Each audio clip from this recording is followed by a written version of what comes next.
어느 한 사람이 병원에 찾아갔습니다. 병원을 찾아가서 의사 선생님께 이렇게 말합니다. 선생님, 제 몸이 너무 아픈데 너무 심각해요. 안 아픈 곳이 없어요. 머리를 만지면서 선생님, 머리가 너무 아파요. 코를 만지면서 선생님, 코가 너무 아파요.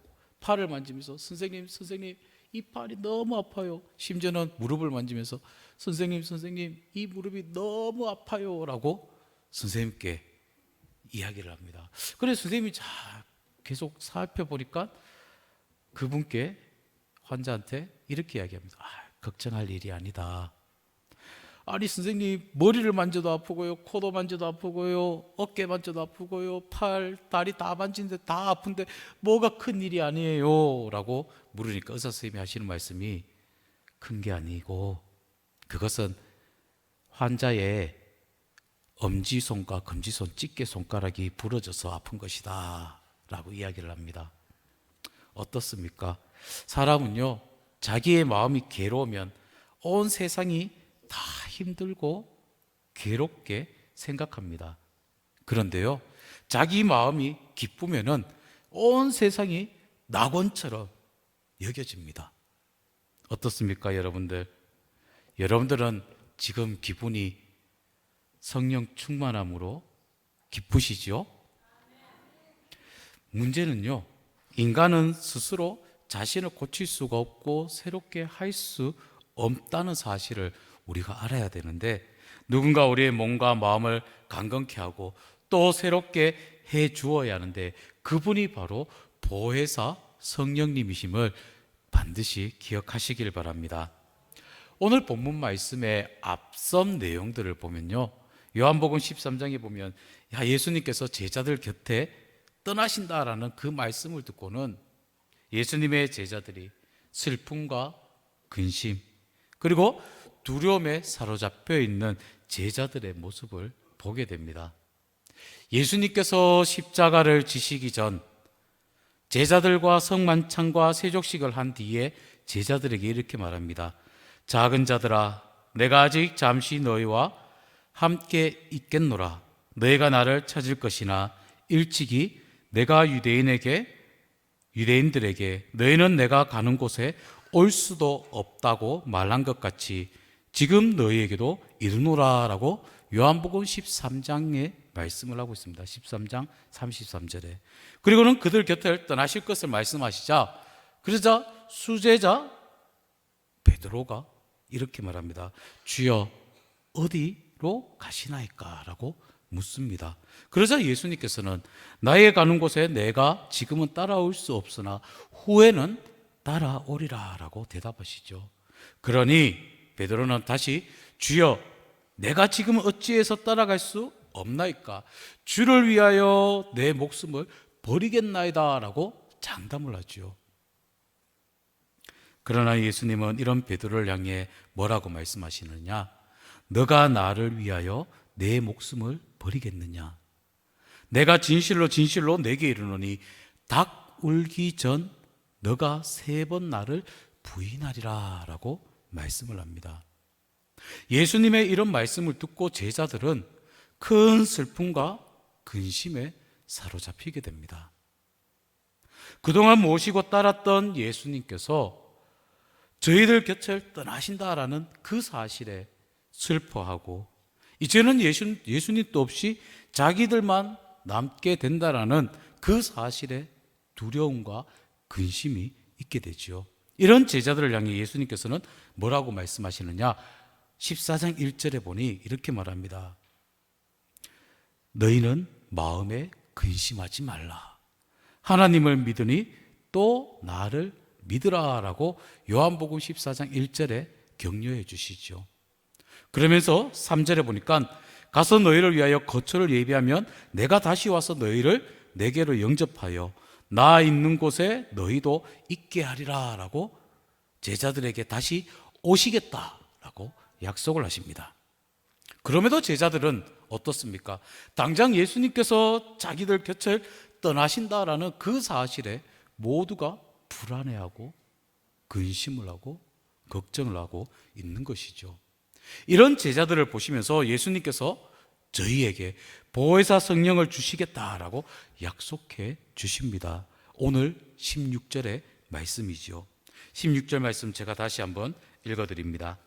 내가 아버지께 구하겠으니 그가 또 다른 보혜사를 너희에게 주사 영원토록 너희와 함께 있게 하리니 라고 말씀을 합니다. 예수님께서 저들을 떠나신다라는 그 사실로 인해서 슬퍼하며 두려워하는 제자들에게 예수님께서는 보혜사 성령을 주시겠다라고 말씀을 하시면서 보혜사를 보내시는 것이 어떻게 위로가 될까요?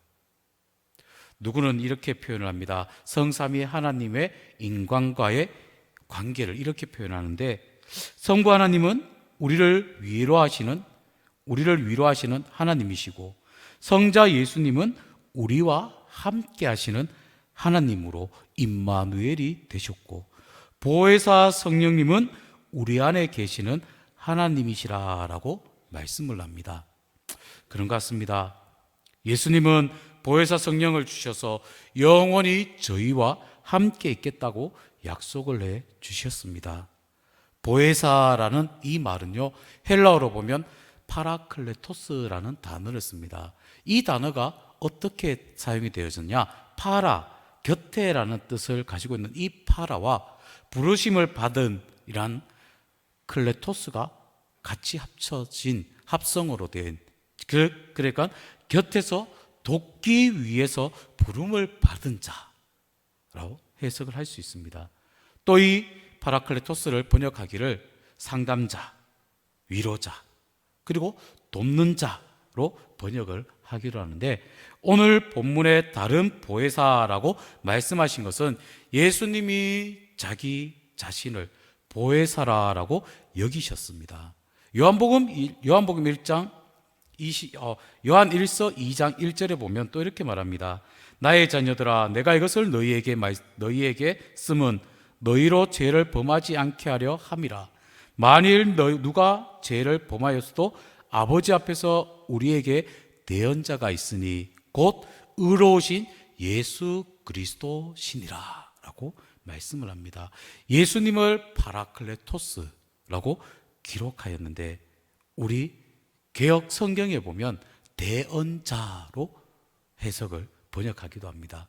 그러면 보혜사 성령, 우리에게 어떤 은혜를 베풀어 주시느냐? 저를 따라 해볼까요? 우리에게 찾아오셔서 모든 것을 가르쳐 주시는 상담자가 되주십니다. 상담자가 되어 주신다는 겁니다. 오늘 본문 마지막 절 26절에 보면 이렇게 말하지요. 보혜사 곧 아버지께서 내 이름으로 보내실 성령, 그가 너희에게 모든 것을 가르치고 내가 너희에게 말한 모든 것을 생각나게 하리라 라고 말씀을 합니다. 성령은요, 모든 것을 가르쳐 주시겠다라는 것입니다. 우리가 불안할 것은 앞날에 대해서 모르고 있기 때문이지요. 앞날을 알면, 내일 일을 안다면 두려울 것이 없는데 내일 일을 모른다는 그 사실에 불안하고 두려움을 갖게 됩니다. 그런데요, 성령은 신비한 하나님의 세계를 알려줍니다. 그러므로 평안하다는 것입니다. 사실 모르기 때문에 불안한 것이지, 알고 나면은 평안하다는 것이죠. 아버지의 모든 것, 신비로운 하나님의 세계를 성령이 우리에게 가르쳐 주시어 알게 됨으로 우리는 평안을 얻게 된다는 것입니다. 또 저를 따라 해볼까요? 보혜사는 위로자가 되십니다. 아멘. 예수님은 제자들에게 이렇게 말씀하십니다. 평안을 너희에게 끼치노니 곧 나의 평안을 너희에게 주노라. 내가 너희에게 주는 것은 세상이 주는 것과 같지 아니하리니 너희는 마음에 근심하지도 말고 두려워하지도 말라 라고 오늘 본문 이어서 말씀을 27절에 말씀을 하지요. 슬픔과 근심에 잠겨있는 제자들에게 예수님께서는 세상이 알 수 없는 평안을 주시면서 저들을 위로해 주고 계시죠. 예수님께서 부활 승천하신 후에 제자들은 두려움과 슬픔 속에 숨죽이고 기도하고 있을 때에 성령께서 강림하셔서 제자들은 그 슬픔과 근심에서 벗어나게 됩니다. 그리고는 새로운 용기와 힘을 얻게 되어 길거리에 뛰쳐나가 담대히 복음을 전하게 되죠. 이제는 더 이상 사랑하는 스승을 잃은 패배자들이나 부모를 잃고 외로움과 서러움에 사로잡힌 고아들이 아니라 이제는 그들이 세상에서 주지 못하는 놀라운 평안과 기쁨을 성령을 통해서, 보혜사 성령을 통해서 얻게 되었다는 것입니다. 또 저를 따라해 볼까요? 보혜사는 나를 도와주십니다. 아멘. 로마서 8장 26절에 이렇게 말합니다. 이와 같이 성령도 우리의 연약함을 도우시나니 우리는 마땅히 기도할 바를 알지 못하나 오직 성령이 말할 수 없는 탄식으로 우리를 위하여 친히 간구하시느니라 라고 말씀을 합니다. 우리가 약할 때 우리 곁에 오셔서 우리를 도와주시고 우리에게 힘과 능력을 주시는 성령님, 우리는 무엇을 위해 어떻게 기도를 해야 할지 모를 때가 참 많지요. 그럴 때 성령께서 나를 위해 기도해 주시기를 간구하면은 우리의 모든 형편과 우리의 사정을 아시는 하나님께서 우리를 가장 좋은 길로, 선한 길로 인도해 주신다는 것을 꼭 기억하시길 바랍니다. 쉽게 말씀을 드린다면요,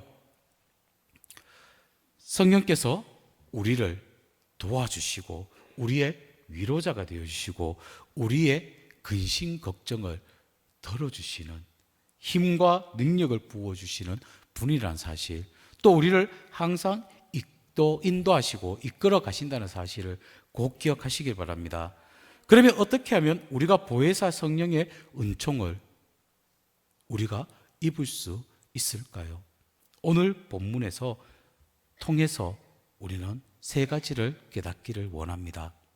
회개할 때 성령이 임하게 된다는 사실을 꼭 기억하시길 바랍니다. 사도행전 2장에 보면 이렇게 말합니다. 베드로가 이르되 너희가 회개하여 각각 예수 그리스도의 이름으로 세례를 받고 제사함을 받으라. 그리하면 성령의 선물을 받으리니라고 사도행전 2장 38절에 말씀을 합니다. 우리가 회개할 때 성령이 임한다는 사실을 꼭 기억하시길 바랍니다. 이제까지 하나님의 말씀을 떠나 불순종했던 그런 삶에서 우리는 철저히 회개하고 나아가서는 제약된 삶을 청산하고 깨끗이 벗어버리고 주님께로 돌아와야 합니다. 그러할 때 성령이 우리에게 기름 붓듯 충만함을 임하게 된다는 것을 알게 된다는 것입니다. 꼭 회개할 때 성령이 임한다는 사실 기억하시고, 또 하나님 말씀에 귀를 기울일 때 성령이 임한다는 것을 아시기를 바랍니다. 사도행전 10장에 보면 이렇게 말합니다. 10장 44절에 보니까 베드로가 이 말을 할 때에 성령이 말씀 듣는 모든 사람에게 내려오시사라고 말씀을 합니다. 베드로가 고넬료 집에 말씀을 증거합니다. 말씀을 듣는 모든 사람들에게 성령이 내려오신 것입니다.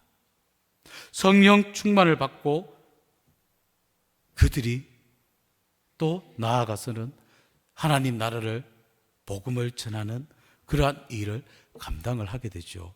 우리가 하나님 말씀에 귀를 기울일 때 성령이 임한다는 사실을 꼭 기억하시고 하나님 말씀을 들을 수 있는 기회에 빠지지 마시고 나와서 말씀을 듣고 우리는 성령 충만함을 받으시기를 바랍니다.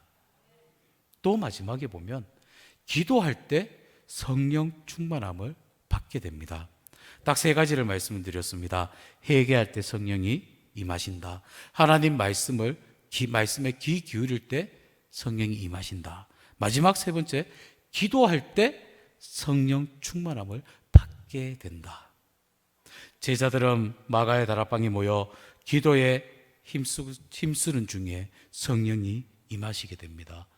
마음을 같이하여 오로지 기도에 힘쓰라라고 사도행전 1장에 말씀을 합니다. 또 2장에도 보면 오순절 날이 이미 이름에 그들이 다 같이 한 곳에 모였더니 그들이 다 성령 충만함을 받고 성령이 말하게 하심을 따라 다른 언어들로 말하기를 시작하니라 라고 사도행전 2장 1절과 4절에도 말씀을 하죠.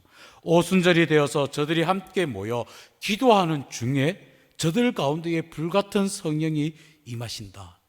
우리에게 성령을 주시는 일은 하나님께서 하시는 일이지만 모여서 기도하는 일은, 하나님의 말씀을 듣는 일은 우리가 해야 할 일이라는 것이죠. 회개하는 것도 우리가 해야 할 일이라는 것입니다. 말씀을 정리를 한다면요, 정채봉 시인의 가장 아름다운 만남이라는 시가 있습니다. 시를 읽어드리겠습니다. 가장 잘못된 만남은 생선과 같은 만남이다. 만날수록 비린내가 묻어나니까. 가장 조심해야 할 만남은 꽃송이와 같은 만남이다. 피어 있을 때는 환호하다가 시들면 버리니까. 가장 비참한 만남은 건전지와 같은 만남이다.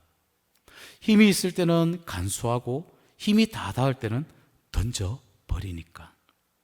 가장 시간이 아까운 만남은 지우개와 같은 만남이다. 금방의 만남이 순식간에 지워져 버리니까. 가장 아름다운 만남은 손수건과 같은 만남이다. 힘이 들 때는 땀을 닦아주고 슬플 때는 눈물을 닦아주니까. 좋은 부모를 만나야 바르게 성장할 수 있고요, 좋은 선생님을 만나야 실력이 늘고 공부가 즐겁게 됩니다. 좋은 친구를 만나야 나쁜 길로 빠져드는 그 유혹을 이겨낼 수 있고요, 바른 길을 걸어갈 수 있습니다. 좋은 배우자를 만나야 행복한 가정을 이룰 수 있습니다. 그리고 좋은 목회자와 좋은 성도가 만나야 은혜스러운 교회를 이룰 수 있습니다. 그러나 그 중에서도 가장 중요한 만남은, 가장 귀한 만남은, 저를 따라할까요? 예수님과의 만남입니다. 아멘이십니까? 그의 영이신 성령님을 만나는 것입니다. 그가 진정으로 성령님을 경험하는 놀라운 이 사건이 일어나고, 그렇게 될 때에 우리 인생에 놀랍게 풍성한 은혜를 우리가 누리게 됩니다. 이사야서는 말합니다. 나는 목마른 자에게 물을 주며 마른 땅에 시내가 흐르게 하며 나의 영을 내 자손에게, 나의 복을 내 후손에게 부어주리니 그들이 풀 가운데에서 솟아나기를 시냇가에 버들같이 할 것이라. 하나님께서 당신의 백성들에게 성령을 부어주셔서 그들이 시냇가에 버들같이 푸르게 새 희망의 움을 틀 것을 말씀을 합니다. 성령 충만함으로, 성령의 은혜가 아니면 우리는 이 세상을 이겨낼 수가 없습니다. 오직 보혜사 성령의 함께 하심으로 우리는 세상을 이기시고 새싹처럼 아름답게 솟아나는 활기찬 삶, 다시금 성령 충만함으로 이 세상을 믿음으로 승리하며 삶을 살아가시는 여러분들 삶이 되시고, 6월 한 달 오직 성령 충만한 여러분들 삶이, 여러분들 가정이 되시길, 우리 교회가 되기를 함께 기도하며 나아가시겠습니다. 함께 기도하십니다. 하나님, 감사를 드립니다. 저희들을 사랑하시고 성령의 이끌림 가운데에 믿음의 삶을 살아가게 하시니 감사를 드립니다. 오직 주의 사랑에 매여 길을 떠나게 하시고, 오직 주님과 함께 동행하는 복된 삶을 살아가게 하시며 성령 충만함으로 하나님 나라를 위해 존귀하게 쓰임받고 세움받는 우리 모든 믿음의 권속들 다 되게 인도하여 주시옵소서. 몸된 교회 하나님께서 함께하여 주셔서 지난주에는 성내 가족 한마음 운동에 믿음으로 하나가 되게 하심을 감사를 드립니다. 이제는 성령 충만함으로 성령으로 하나가 되어 하나님의 영광을 나타내는 우리 교회가 되어 믿음으로 전진하며 나아가는 우리 교회가 되게 인도하여 주시옵소서. 함께하여 주실 줄 믿으며 예수님의 이름으로 기도드리옵나이다. 아멘.